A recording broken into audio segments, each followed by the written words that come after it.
Hi, this is Amir Khan. After the Eric Swalwell sexual allegations, which the DNC likely knew about, but hid them until they couldn't hide them anymore, they decided to go back to their old tricks of putting Joe Biden in center stage again to get some brownie points. So what happens? Joe Biden goes to a portrait unveiling of him in Syracuse, a university where he went to law school and graduated from.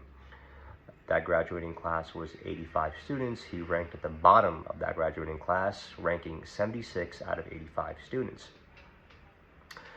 So he goes to this portrait unveiling event, which lasted about 40 minutes. He spoke for 20 out of the 40 minutes, but within the first 20 seconds of his speech, he fumbled the ball, confusing the chairman and board of director of Syracuse with Barack Obama, telling him, what are you doing here, Barack?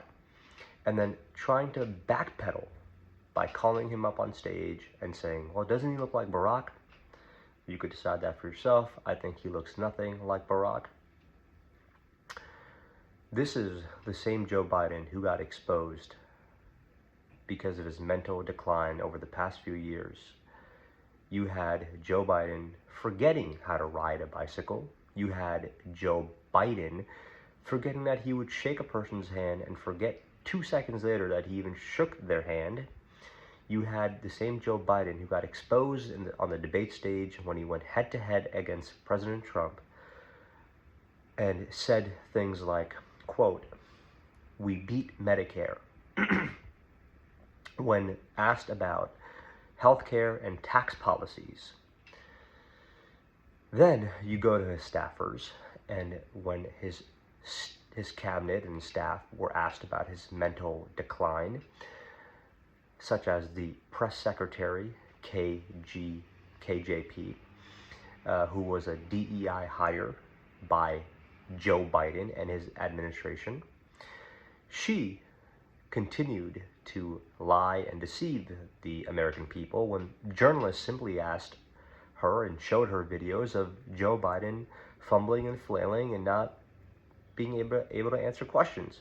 And she dismissed those claims in those videos by saying these are cheap fakes and knockoffs.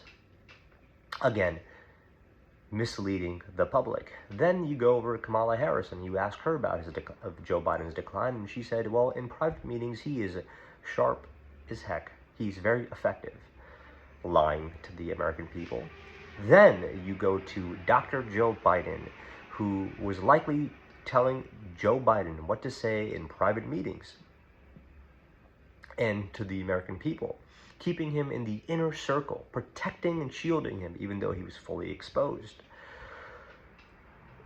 All while his staffers continued to pump and lie to the American people that Joe Biden, in meetings, that they couldn't even keep up with Joe Biden in meetings, indicating his sharpness, that he was sharp as a tack.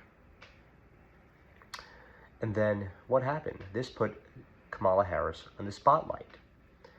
And after she was put in the spotlight, she got completely exposed. And let's not forget to mention that this lady, Kamala Harris, no one voted for her. There were no delegates who voted for her. She was handpicked by the DNC, but no American voters voted for her to be the DNC candidate. And then what happened to her? She got completely annihilated in the general election when MAGA came soaring back. You had President Donald J. Trump win the popular vote in 20 years. The first president to win the popular vote in 20 years. The last one was George W. Bush. You had him win all 7 swing states, and you had him dominate the general election. And so what I'm getting at is the DNC is scrambling for a candidate to take the mantle. But how could they take the mantle when they can't even tell you what a woman is? Thank you for watching.